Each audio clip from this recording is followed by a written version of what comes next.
Current financial year 2024-25 के लिए budget recently पेश किया गया। ये बजट से सैलरीड एम्प्लॉइज को काफी सारी उम्मीदें थी। ऐसा एक्सपेक्टेशन था कि टैक्स को लेके कुछ न कुछ पॉजिटिव बदलाव जरूर लेके आया जाएगा। फाइनेंस मिनिस्टर ने टैक्सेशन में बदलाव जरूर किए हैं। उनका तो ये भी कहना है कि अभी की ये जो बदलाव है उसके बाद कोई भी सैलरीड पर्सन हो वो ज्यादा से ज्यादा 17,500 तक का खुद का टैक्स बचा के फायदा भी करवा सकता है। कैसे ये मुमकिन है वो आज के वीडियो में देखते हैं पूरा कैलकुलेशन और समझेंगे कि क्या ये 17,500 का फायदा आप उठा सकते हो या नहीं। बजट में टैक्सेशन के पॉइंट्स को देखें तो ये समझ आता है गवर्नमेंट का ऐसा नजरिया है कि काफी सारे लोग जो अभी भी ओल्ड टैक्स रिजीम में है उनको न्यू टैक्स रिजीम में शिफ्ट किया जाए, और यही थॉट प्रोसेस को ध्यान देते हुए गवर्नमेंट ने ओल्ड टैक्स रिजीम में कोई भी बदलाव नहीं किया है। न्यू टैक्स रिजीम में डेफिनेटली 2 इम्पोर्टेंट बदलाव किए हैं। देखते हैं वो क्या है। पहला जो चेंज है उस पे नजर डालते हैं। The standard deduction for salaried employees is proposed to be increased from 50,000 to 75,000 rupees. अभी जो दूसरा बदलाव है वो न्यू टैक्स रिजीम के स्लैब्स में किया गया है। चलो वो भी देख लेते हैं। In the new tax regime, the tax rate structure is proposed to be revised as follows: 0 to 3 lakh rupees, nil; 3 to 7 lakh rupees, 5%; 7 to 10 lakh rupees, 10%; 10 to 12 lakh rupees, 15%; 12 to 15 lakh rupees, 20%; and above 15 lakh rupees, 30%.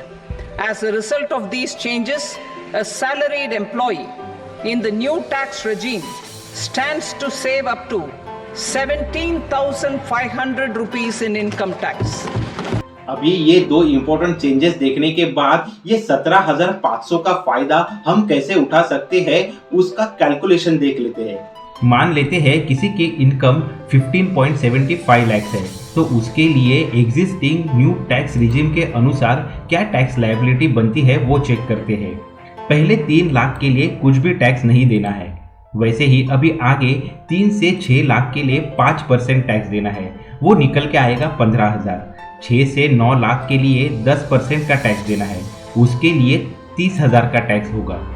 9 से 12 लाख के लिए 15% यानी 45,000 का tax होगा। 12 से 15 लाख के लिए 20% यानी 60,000 का टैक्स होगा। अभी 15 लाख के ऊपर जो 75,000 बच जाता है उसके लिए करंट स्टैंडर्ड डिडक्शन का जो भी नियम है उसके अनुसार 30% का बेनिफिट 50,000 के लिए मिल जाएगा। तो जो भी 25,000 बच जाएगा उसके लिए जो टैक्स लायबिलिटी हो जाएगी वो 30% के अनुसार होगी 7,500 रुपए, यानी जिसका 15.75 लाख का इनकम है उसके लिए टैक्स कितना होगा वो कैलकुलेट करते हैं।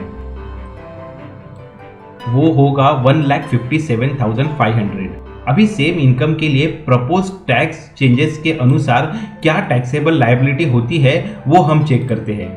तो प्रपोज न्यू टैक्स रिजीम के चेंजेस के अनुसार 3 लाख तक कोई भी टैक्स नहीं देना है। 3 से 7 लाख के लिए 5% यानी 20,000 का टैक्स देना होगा। वैसे ही 7 से 10 लाख के लिए 10% यानी 30,000 का टैक्स देना होगा। 10 से 12 लाख की इनकम के लिए 15% यानी 30,000 का टैक्स देना होगा।